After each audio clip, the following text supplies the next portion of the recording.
You have about $20,000 in, negative equity. How's the credit right now? Not the greatest. Would you say it's fair? No, I'm buying my plan 90. He's upside down on the current car. So obviously the answer is a more expensive version of the same problem. Calling a customer on a 2023 Dodge Charger RT. Well, I owe 53 on it, which I know is higher than what, you're going to be able to get for an RT. And just kind of seeing what the offer would be. If I get rid of it, I'd want to get into a Scat. You want to trade it in for a Scat Pack, basically? Yeah. Okay. How many miles are on the Charger right now? 11,010. All right, just put 11,000. Auto check, see if there's anything on there. One owner, cool, no accidents, awesome. So you owe $53,000 on the car. How much is your monthly payment? 800. And how much is insurance on the car? 300. All right. So you're about $1,100 a month on this car? Yep. All right, cool. He's making payments that sound closer to rent than a car. The insurance adds another few hundred on top. Every month a pile of money disappears, just to keep the same mistake in the driveway. And now he's looking at upgrading, because apparently the first loan wasn't expensive enough. And your credit score? I'm 670. And your income? 3. 3,000 a month? Yeah. Awesome. Okay. With 11,000 miles, it being clean title and no accidents, I probably can offer you about 33.5. Right now, retail knows probably like 36 or 37. You're not that far away, so shipping wouldn't be that much. If you owe 53,000 and I offer you 33.5, you have about $20,000 in negative equity. Do you have any money down to pay out that down off or no? Yes, sir. Okay, so you zero money down. Yeah.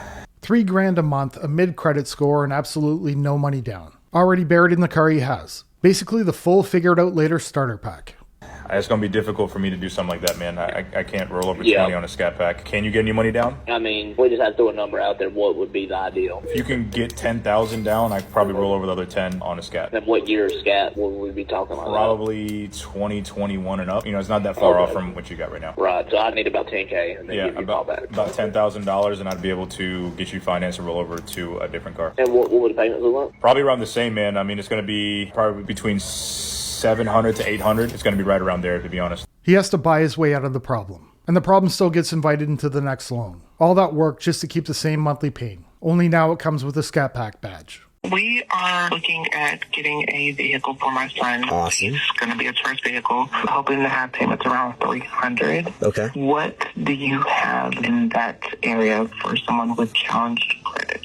Have you done a credit application yet? I have not. No problem. Currently, I have 24 vehicles that are under $15,000, which is probably where we need to be in that price range. We would just need an application. I'll text you that inventory list so you can look at those specific units. Then we just need to submit it over to the bank and start working on the approval. She wants to help her son get a car, but the credit situation immediately changes the tone. Right now they're talking about the vehicle. Later it becomes a negotiation with the bank, and the bank usually wants revenge for past decisions. I have looked at the 2015 Laredo. I think it was priced at like 12. We do have a deposit on that one, but I do have another 2015 Jeep as well. I have 2 of them. How much money down were you thinking? We don't have much to put down. We did sell more money into my Suburban before we ended up just trading it in. Right now we only have about at most 500 to be able to put towards a down payment. Okay, so 500 down, and you said you wanted to be around 300 a month. Was that right? Yes. Okay, I'm going to send you the link for the application. Fill that out. $500 down is not enough to make this a smart car deal. That's the kind of number that should make you pause. If that's the absolute limit, the problem isn't finding the right lender.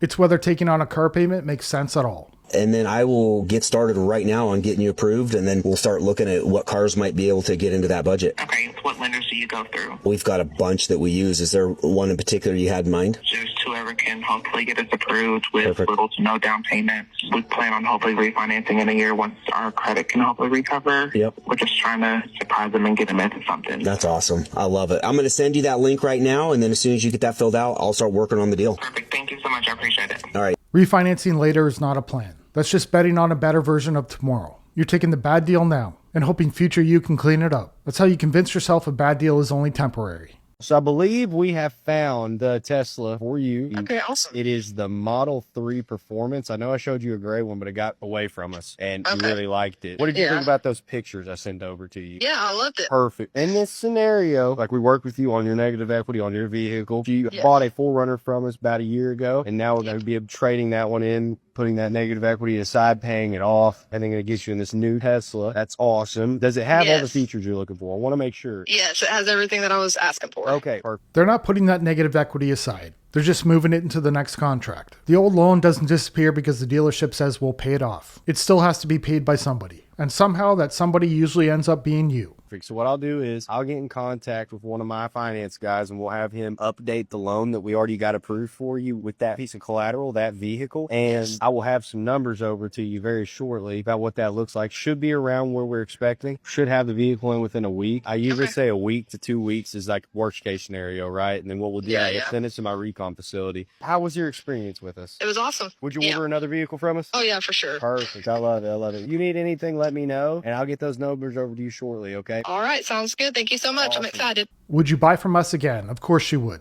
At this pace, he should probably just book next year's appointment now. She'll get tired of this one too. They'll call it a trade-in. And somehow the old mistake will survive the paperwork. I'm paying $8.50 2 years. I'm paying a mortgage. Ooh, I won't lie, I've kind of felt that a little physically. I feel it physically every day. My goodness. If we were able to get you out of this Grand Cherokee, what would you be interested in getting into? I don't know if I can get out of it. That's the thing. I mean, we've definitely helped people, get out of negative equity situations before. Have you been to any dealerships and have they appraised this car for you? I've been back to The only clean way out is paying it down. Trading it in doesn't make the problem disappear. It just gives the debt a new address. Sure, the payment might look smaller, but the loan usually gets longer. And the problem gets more expensive while pretending it got solved. but they couldn't get me out of it. And what's the credit situation? How's the credit right now? Not the greatest. Would you say it's fair? No, I'm buying like 590. 590 is pretty Yeah. fair. Don't worry. They ran my credit, and the reason why I won't go back to them, because I'm not going to get into what they suggest me to do, which I don't respect any dealerships when they tell you to do the craziness. I could come out to you about like 10:30. No worries. Okay? Perfect. I'm All perfectly right. okay. All right. I'll see you soon.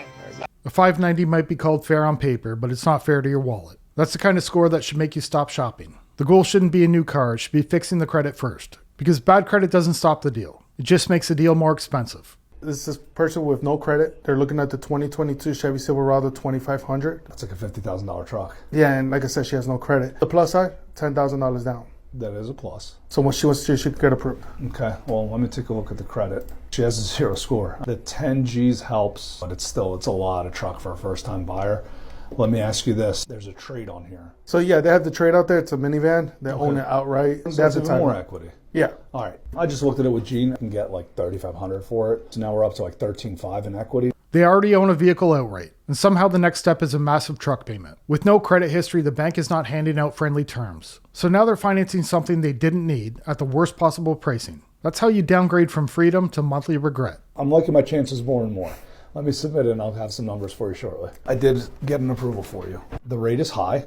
It's at like 16%, but it's a first-time buyer and it is a lot of truck. With that being said, I'm at like $900 a month. Go out there, feel them out, see what they want to do, and let me know. We have a unusual situation here. Okay. I gave them the payments. They're more than okay with the payments. They say it's not an issue. They're interested in the warranty, but the issue is going to be the interest rate. They say it's way too high for them. They just want a lower interest rate. They want a much lower interest rate.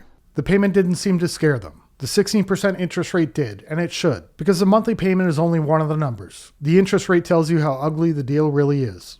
This is a tough situation because really only one bank bought them. So I asked them, well, if we get you 1% off, is it going to be good enough? They're like, nope. Let me call the bank, see exactly how much leverage I actually have. It's going to be a little bit. I have them sit tight for a little bit. Let me get on the phone with the bank, explain the situation, and just kind of see if there's any wiggle room on that at all. I had to get creative on this one. I got the interest rate down from 16 to like 11.5. The payment goes down from 900 to 7 and change. 11% sounds better than 16, but better does not mean good. That's still an expensive loan. That's still the bank pricing in risk, and the truck still costs way more than the price on the window. That's crazy. How'd you do it? So I spoke to my rep at the bank. Essentially, I had to buy the rate down, so I'm paying a large fee to do that. But we want to earn their business. This truck's been here for a little bit. I'm eager to sell it, so I'm willing to eat that fee and give them a much lower interest rate. If they're okay with that rate, it's not going to get better than that. I can tell you right away. This is going to be the best case scenario that I can do for them. Talk it over with them, see what they want to do, and let me know. All right, Dan. So they're really happy about this. They're going to leave a deposit. They went from owning a vehicle outright to volunteering for a $700 monthly bill, all for the exact same job, transportation. Now there's a deposit involved, then years of payments after that, just to end up owing money for something they already had. That's it for this one. Thanks for watching. I'll see you in the next one. Bye.